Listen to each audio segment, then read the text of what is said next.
బాబాయ్ దా సిట్టింగ్ వేద్దాం.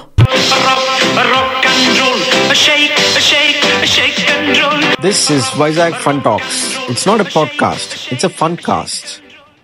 నమస్తే, వైజాగ్ ఫన్ టాక్స్ మరో ఇంట్రెస్టింగ్ ఎపిసోడ్ కి స్వాగతం, సుస్వాగతం. పవన్ కళ్యాణ్ గారి హరిహరు వీరమల్లు సినిమా మీద చాలా కాంట్రవర్సీ అవుతున్నది. నా దృష్టిలో అసలు ఈ కాంట్రవర్సీ ఎందుకు అవుతున్నది అనేది ఈ పాడ్కాస్ట్ లో చూద్దాం. పవన్ కళ్యాణ్ అభిమానులకి ఇంకా మామూలు జనాలకి చాలా మందికి అనిపించవచ్చు, ఒక డిప్యూటీ సీఎం అతనికి కూడా ఎంత ఇబ్బందుల సినిమా రిలీజ్ చేసుకోవడంలో అతనికి మరి ఎంత పవర్ ఉంది ఏంటి అనేది అనిపించవచ్చు. కానీ అతను తీసుకున్న స్టాండ్ ఒక హిందూ పొలిటీషియన్ అని చెప్పడం ఓపెన్గా, ఈ సినిమా కూడా ఒక విజయనగర ఎంపైర్ స్థాపించిన ఒక ముఖ్యమైన వ్యక్తి మీద సినిమా ఇది.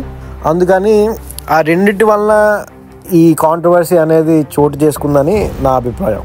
అలా ఎందుకు నాకు అనిపిస్తున్నది అంటే, ఎవరైతే వెస్టెడ్ ఇంట్రెస్ట్ ఉన్నారో వాళ్ళు మేబీ పవన్ కళ్యాణ్ గారికి మెసేజ్ పంపిస్తున్నారేమో, మా పవర్ నువ్వు అనుకున్న దానికన్నా చాలా డీప్గా ఎంట్రెన్స్డ్ అయి ఉంది, మా అసెట్స్ చాలా ఉన్నాయి ఇక్కడ చాలా మంది ఉన్నారు, వాళ్ళు మేము తలుచుకుంటే నీకు ఇబ్బంది పెట్టేలా చేయగలం, నువ్వు తీసుకున్న స్టాండ్కి హిందూ పొలిటీషియన్గా అనేది ఒక మెసేజ్ అవ్వచ్చు. రియల్ పవర్ అంతా ఇంకా నీ దగ్గర లేదు, కొంచెం జాగ్రత్తగా ఆలోచించు ఎటువైపు ఉంటావు అనేది చెప్పడానికి అవ్వచ్చు ఒక మెసేజ్. ఇంకో రెండోది ఏంటంటే, ఆ సినిమా యాక్చువల్గా ఒక విజయనగర ఎంపైర్ సౌత్ ఇండియా అంతా ఒక యునైటెడ్గా చేసి ముస్లిం ఇన్వేజన్ తట్టుకొని ఒక 300 years సర్వైవ్ అయింది. సౌత్ ఇండియాని కాపాడింది, ఇండియన్ కల్చర్ని, భారతీయ కల్చర్ని, హిందూ కల్చర్ని కాపాడింది ఒక 300 years.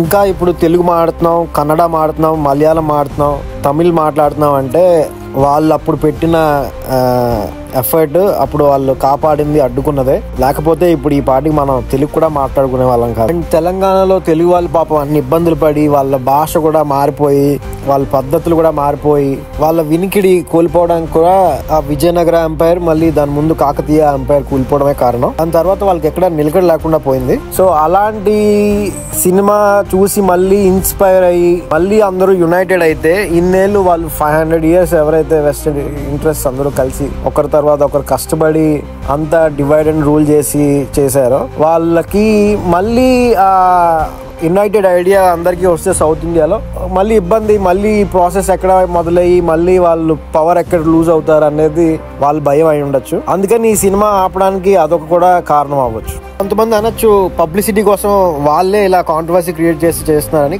కానీ పవన్ కళ్యాణ్ గారి సినిమాకి మళ్ళీ పబ్లిసిటీ అవసరం అని నాకు అనిపించట్లేదు. అలాగా థియేటర్స్కి వెళ్తారు, ఓపెనింగ్స్ వస్తాయి, అందుకని ఆ థియరీ నేను కరెక్ట్ అని ఒప్పుకోను. మొత్తం మీద అందుకు ఈ కాంట్రవర్సీ అవుతున్నది ఈ 2 reasons వల్ల అని నా అభిప్రాయం. మీకు ఇంకేమైనా అనిపిస్తే ఫ్యాన్స్ కానీ వేరే మామూలు జనాలకు కానీ కమెంట్స్ లో పెట్టండి. మళ్ళీ వేరే ఎపిసోడ్ లో మరొక ఇంట్రెస్టింగ్ టాపిక్ తో మళ్ళీ కలుద్దాం. అప్పటి వరకు సెలవు, నమస్తే.